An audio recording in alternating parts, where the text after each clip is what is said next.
Welcome back. I'm so glad that you are here to gain some new revolutionary tools specifically calibrated for this year to help you build your most successful, healthy, wealthy, joy-filled, and purpose-filled indestructible experience of your entire life. You should be really proud of yourself because you're taking control here and investing your time in a way that most people don't. You've probably come to the same place that I have, where you've realized that the world isn't getting any better, and you've realized that if we wait for society to fix it for us, like we have in the past, chances are we're going to experience more fear, more frustration, more darkness, more disease, and more despair. But we're not going to live that way, are we? Nope, because the reality is that even through the tough times that we've just come through, there are people whose quality of life, their health, their relationships, their finances, and their connection to their life purpose has skyrocketed in this past year. And it's because they've implemented the very same keys that I'm going to share with you in these 5 sessions. I'm going to make you an audacious promise right now, but I can confidently do so because science and decades of research have proven the effectiveness of what I'm about to share with you. Here's my promise. If you follow the simple steps that I'm going to present to you tonight and over the next 3 sessions, here's what scientists say that you are likely to get out of it. Up to 10 to 12 more years of life, not just adding years to your life, but adding life to your years. We're going to build up your super immunity to help you be at a lower risk factor for future pandemics. I'm going to help you lower your risk of chronic diseases such as Alzheimer's, cancer, depression, and dementia. You'll improve the quality and the quantity of your relationships, help you to love better and to experience deeper love yourself. We're going to add more satisfaction and massive success to your life by helping you discover your purpose and to help you put it to work. Do any of these sound important to you? Maybe important enough to spend about an average of 40 to 45 minutes with me each of the next few days? I hope so, because I'm extremely passionate about fulfilling my life's purpose, which is to help others learn these same life secrets. Why am I so passionate about this? Well, to be completely transparent, in 2013, I died and was gone for 11 and a half minutes. I thought that I was a healthy, very successful 43-year-old at the time, but after they put those defibrillator paddles on my chest and brought me back from a major heart attack, you can probably imagine how over the next 8 years, I had to rethink everything, to change the way I did just about everything. I've taken complete advantage of this second chance of life to discover how to get the most out of life and how life can get the most out of me. And I want you to benefit from what I've spent almost a decade discovering without you having to go through the whole being dead for 11 and a half minutes thing. Sound like a good partnership between you and me? Good. I'll do all the dirty work for us. So now I'm not the only one who's discovered some of these keys as they stared death right into the face. I want you to hear from another friend of ours at Lifestyle Magazine. We had 2 of our key experts, Mike Tucker and Lionel LaMountain, sit down with the legendary Scott Hamilton. As many of you know, Scott is a famous figure skater who won 4 consecutive U.S. championships, 4 consecutive world championships, and also a gold medal in the 1984 Olympics. But what many people don't know is that Scott has wrestled with illnesses and cancer most of his life. And I want you to listen to a little bit of their conversation here. We are talking with Scott Hamilton. Now, I know that you're an Olympic gold medalist. You're a great athlete you've been, but you've also had a lot of struggles with health. You alluded to that earlier. As a child, you were sickly. Tell us about some of your journey with health. Yeah, I've had sort of it's probably the most significant part of my identity is I call it my unique collection of life-threatening illness. At least you can laugh about it. No, I mean, we can laugh about anything. I'm a short, bald, sick guy. So who just happens to have an Olympic gold medal and 4 world champions. Yeah, accidents happen. Yeah. But with all of it, it's so much of how we deal with things is how we feel we should. And if there's an incredible fear, we're going to be afraid. If there's incredible courage, we're going to be strong. If there's incredible, whatever that overriding thing is, and because I spent so much time in hospitals as a young child, and because I'd overcome so much losing in my skating career to kind of get to a point where I was winning everything, it was almost like it was, that whole falling down and getting up thing was really very set in stone as far as my psyche. And so when I was diagnosed with cancer, of course, the fear was extraordinary in the beginning, but I honestly don't know how long it took for that fear to kind of flip into this sense of, I just another thing I got to get to work on. And success is based on me, and, obviously a lot of the doctors, but it's how I decided to survive this thing. So I was fascinated, and I'm kind of coachable. So tell me what to do and I'll do it. That's great. And give me the rules of the game. But at that point, cancer didn't really have any user-friendly information. No. So I had to sort that out later on. But I endured it the best I could. And a lot came out of that period. And I really felt like it was an extremely powerful redirection in my life. And I saw it for exactly that. Again, the diagnosis itself, though, when someone says the word cancer to you or to a loved one, and you're there to hear that, that has an impact upon you. Well, it had an enormous impact because I lost my mother to cancer. Yes, she was the right. center of my world. So, it was, I lost my mom, I saw her succumb, I saw her suffer throughout, and that's going to be me. Yeah. And then it sort of switched. It's like I started to remember things. It's like no one was allowed in my room unless they made me laugh, because I remember there was a lot of laughter in my mom's battle with cancer. And it was, it's like she would say things like, "Oh, this chemotherapy is so great. I'm losing weight." Right? I mean, and I go, "That's okay." Oh my, just being able to And say there was that. others. It was like this. I love my hair's falling out. These wigs are so much easier. What an It's like attitude. I've always wanted to quit smoking. I have no desire now. Yeah. So she looked at, not only, kind of, she just sort of owned the information, owned the experience, and I wanted to do the same. I really like how Scott says that you have to own the information and own the experience. Unfortunately for him, when he was younger, there was not a lot of information out there to help him understand how to help his body to fight off the cancer and bolster his immunity to fight off the diseases that have ravaged so many people like him. But fortunately, today we've learned incredible ways to help you fight off these types of things better than ever. And we've learned it from some very unique places called the Blue Zones. I'm not sure if you've heard of the Blue Zones before, but I guarantee you're going to love what you're about to hear. In 2004, New York Times bestseller Dan Buettner teamed up with the National Geographic and the world's best longevity researchers to identify pockets around the world where people live measurably longer, healthier, and happier.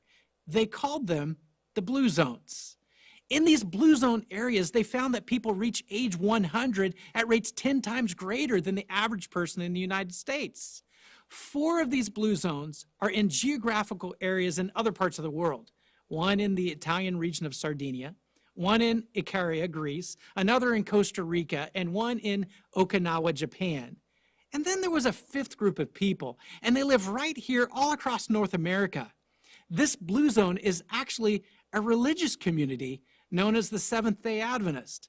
They live 10 years longer than their North American counterparts. The Adventists tend to follow 8 common practices which have been scientifically found to help them and the other 4 Blue Zones completely defy our national statistics.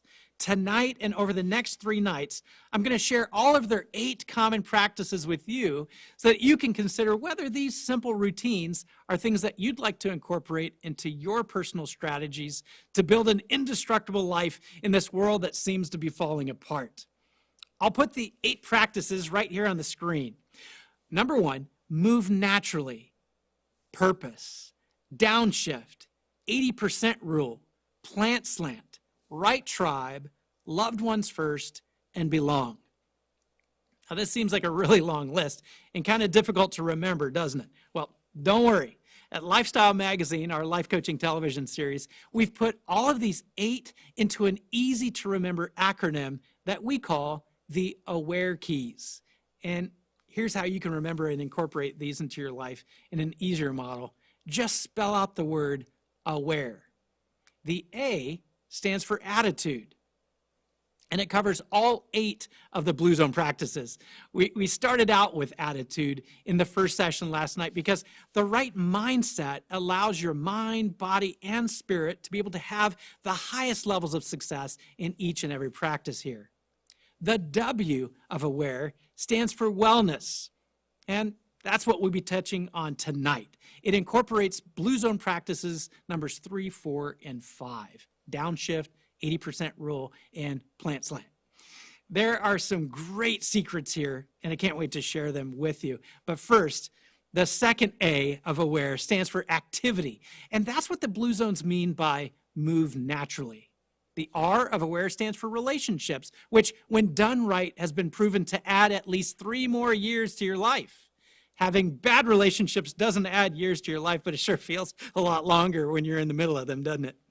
And the E of AWARE, the last letter, stands for existence. And I can't wait to get to our 5th and final session with you to help you explore and discover your own personal life purpose, your reason for existing, and your personal calling, which can add up to 14 more years to your life expectancy. It's pretty amazing. But like I said, tonight we're going to focus on the W of the AWARE keys. And we're going to talk about your body's wellness. What you put in affects what you're able to output, right? That should probably come as little to no surprise, I'm guessing. Garbage in, garbage out. But stress-filled environments that we find ourselves in today tend to talk us into putting stuff inside our bodies that we know we shouldn't. I want you to spend a few moments with our friends Eric and Eliza Roberts. Eric has been in hundreds of movies, including blockbusters like The Cable Guy, The Dark Knight, The Expendables. Eliza Roberts, his wife, is a casting director and an actress known for several roles, including shows like Doctor Who and Lois and Clark, The New Adventures of Superman. Eric opened up to us about his addictions and how they affected him. Our wellness key expert, Dr. Sharmini Long, and our host, Mike Tucker, have a very revealing conversation with him about it. And let's take a listen. I wanted to ask, when you tried cocaine, was it an immediate addiction that you felt, or was it kind of a progression that you went It was on? an immediate friendship. Let me put it that way. You're told by all the other cokeheads, it's not addictive. You're fine. But then when you're buying it from your dealer and you're doing it in the elevator from his floor to the lobby, Yeah. and you realize I might have a problem Yeah, here. it could be. Yeah, so. All right. Eliza, you're the one who talked Eric to going on to Dr. Drew, right? Yes. Now, was there an ulterior motive to this? Was this just about a younger audience, or was there something else that you were hoping would happen? The younger audience was part of it, Yeah. but also I really thought it was important to expose marijuana dependency, Yeah. because talk about things that people think are not a drug or not, addictive. And also, I wanted him to get sober off pot. Yeah. It was, there was definitely a motive. Also, we like the show, and if you make decisions based on just something that means something to you, those are usually your best decisions. We like the Drew. Yeah, I like the Drew. Okay, Yeah. that's good. Yes. What do you think you learned from that show? Patience. It doesn't happen because you want it to. Yeah, It doesn't happen because you're doing all the right things one day. yeah. You have to get into the groove of how to treat yourself and how to treat your addiction and how to treat your recovery. And it's a trick. It's not something that you just do. Yeah. You learn it. And when you have really cool people around you, That's right. It helps. it makes it a Makes a really big- pleasant big journey. difference, doesn't it? Now, Eric and Eliza mentioned Dr. Drew and how he helped Eric overcome his drug addictions. I was actually fortunate to have Dr. Drew on our TV show, Lifestyle Magazine, and he was very passionate about how today's ordinary people like you can get hooked on drugs, on opioids, and how the crisis came to be. Listen to what he had to say. Years. Some were egregious, some were problematic, some were excellent, but the entire system was dismantled in the name of community mental health centers whose job was to prevent mental illness, something we can't do to this day. They were abject failures. Patients were spilled out of these hospitals by the hundreds of thousands into the streets, the prisons, and the nursing homes. And we have done nothing since then except make it more and more and more difficult to help people with these brain disorders. People with the brain conditions on the street have something called anosognosia, right? It's a part of dementia, it's a part of stroke, and it's a part of chronic addiction, that we call it denial, and it's a part of schizophrenia. Well, the brain mechanisms prevent people from seeing what's happening to them as a result of their brain condition. They literally lack the insight. They don't see what's happened to their lives. It's a medical term. It's called anosognosia. And if you have anosognosia from a stroke or a dementia, and you don't rush in to treat the patient, you're guilty of abuse. You've actually abused a patient. Wow. Yet if somebody has anosognosia from addiction or schizophrenia and you get near them, well, you can't do that. You can't get anywhere near them. And believe me, when people are properly treated and we motivate them and get them off the street and they look back, they're furious. You left me on the streets like that? What were you thinking? And in the name of what? Some abstract civil liberty that is protecting a brain disease that we don't protect if it's dementia or a stroke, that we magically protect with these other conditions. And it results in, frankly, it's murder. It's murder. Wow. And there's murder on our streets every day, and we should all care about it. So you mentioned three things here. You talked about laws that are literally causing this problem to continue. But you talked about mental health, and you also talked about drug addiction. I actually had a couple of my buddies talk to me. They knew you were coming on their show, and they're like, ask him, because we know some friends or family members who they just walked out of their house. They weren't druggies. They just walked out of their house. Did they choose to be homeless? What is going on? So maybe unpack this mental disorder. What's happening in these people's minds to make them walk out of their house and become homeless? So there's different reasons, right? I mean, the narrative that it's an economic issue is I mean, there's a certain percentage for whom, yes, it is an economic issue. On average, that 20% of homeless on any given day spends about 3 months on the street and finds their way off, because there is tons of resource, tons of it for the homeless. But if you have schizophrenia, did you ever see the movie The Soloist? It really was a great exploration. There's Jamie Foxx and Robert Downey Jr. Yeah. And they portrayed how the schizophrenic can't stand being indoors. That's part of the condition. You have to treat that to make them able to go into a home. And in drug addiction, well, drug addiction just, you end up on the streets. That's where drug addicts end up. And we have laws in California that have made drug use legal, drug trafficking legal, and stealing to support your habit, literally a citation. Of course, you're a drug addict, you don't do anything with that citation, you steal again. My patients do this. This is what they do. And if you are in Ohio and you hear about these laws in California where you can use and steal to use, you're coming to California. Now, what I really came away with in this conversation with Dr. Drew is that wellness can never be reactive. It must always be proactive. We're in charge.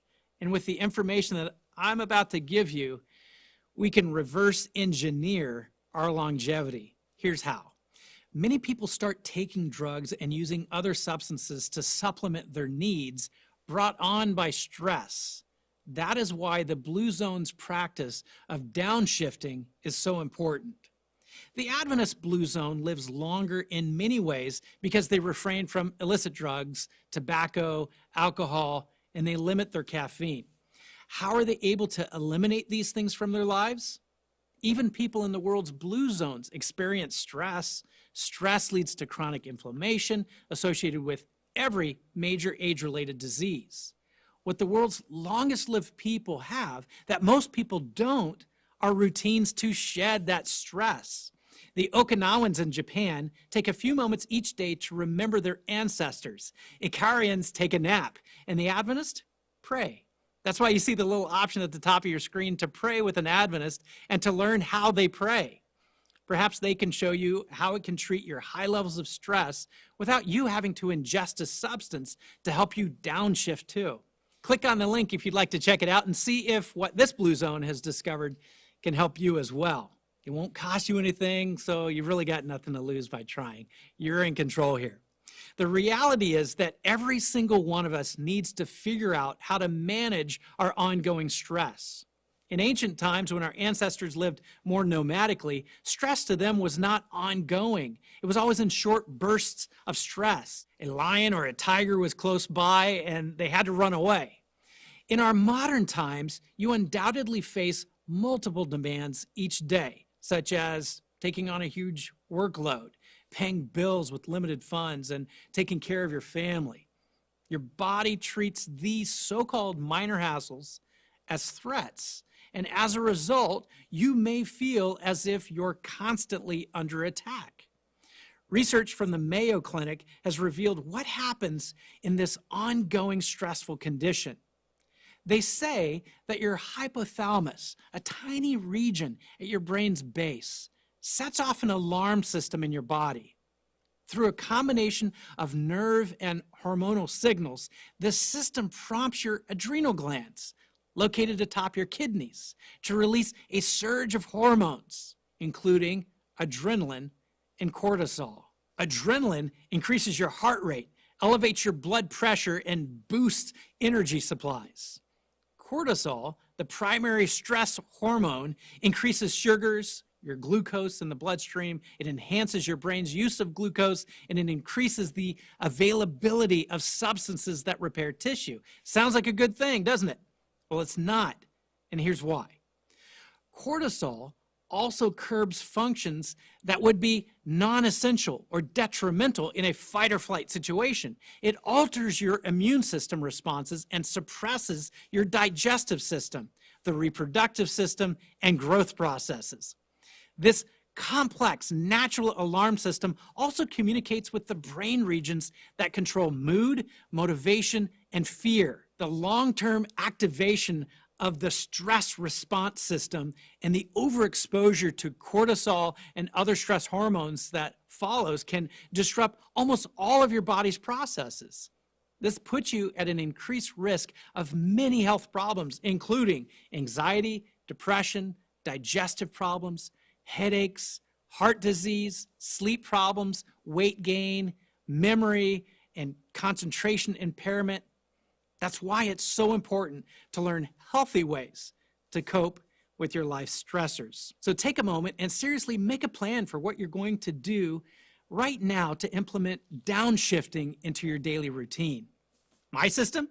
I pray at least 3 times a day. Longer in the morning because of the onslaught of potential stressors. About 15 minutes midday and about 30 minutes in the evening before I sleep. Try it out. I think you'll find the effects notable in a very short amount of time. So downshifting is the first of the 3 Blue Zone wellness practices. The second is called the 80% rule. For 2,500 years, the Okinawans have repeated an old mantra from Confucius, Hara Hachibu. They say this just before meals, and it reminds them to stop eating when their stomachs are 80% full. This 20% gap between not being hungry and feeling full could be the difference between losing weight or gaining it. For the most part, people in the world's blue zones eat their smallest meal in the late afternoon or early evening, and then they don't eat more the rest of the day. Why is this important? Well, if you're under age 55, obesity is the #1 risk factor of premature death. So eating the right diet, getting physical activity, and managing stress are some of the most important things you can do to protect yourself from deadly diseases. The third practice of wellness within the blue zones is what has been termed plant slant. They call it that because most of the people within these groups that live past 100 years old don't hardly eat any meat at all. And when they do, their serving size is only 3 to 4 ounces. That's about the size of a deck of cards. On average, they only eat meat about once per week. The real exception here, again, are the Adventists. The longest-lived Adventists are very particular about meat. They follow guidance from one of the earliest Jewish ancient texts. You can find it today in Leviticus chapter 11, the 3rd book in the Bible's Old Testament section. It divides meat in this chapter into 2 categories, clean and unclean. The Adventists who do eat meat refrain from this list of unclean meats. That includes things like pork, shellfish, and bottom-dwelling fish. Science today has proven that these meats truly are not good for you and can cause many health-related issues and risks. Many of the longer-living Adventists have substituted animal meats with vegetarian alternatives. Now, I know many of you are saying, no way, Roy Ice, you're not taking my meat away from me. I don't know what I'd eat. And I want you to know that I'm very sympathetic if you're feeling this way. But I also want you to live longer, and I want you to live happier, and I want you to live healthier. Luckily today, now more than ever, there are some great meat protein alternatives like Impossible Burgers, Beyond Meat, and a growing list of substitutes that can help you lean into more of a plant slant. Honestly, it only takes about 3 weeks for your taste buds and your cravings to change. I know this personally because I had to cut back on things like salt, sugars, and high fats right after my heart attack. But after 3 weeks, I truly didn't crave those things like I did before. But please, don't just take my word for it. I want you to spend a few minutes with another friend of ours, John Sally, a former NBA basketball all-star and talk show host. He was the first player in NBA history to win 3 championships with 3 different team franchises, as well as being the first player in the NBA to win a championship in 3 different decades. To be at that tip-top physical shape, to compete at that level, and to compete for that long, much longer than most athletes do, he obviously has done something different and definitely something right. Surprisingly, the thing that he did beginning at age 26 was to stop eating animal protein. Let's listen in as he talks to all of our Aware Key experts on the set of Lifestyle Magazine. You talked about some of the health benefits of going plant-based. You really believe that steaks and chicken and fish and all that kind of stuff really cause that kind of health problems for us? Yeah, I really do.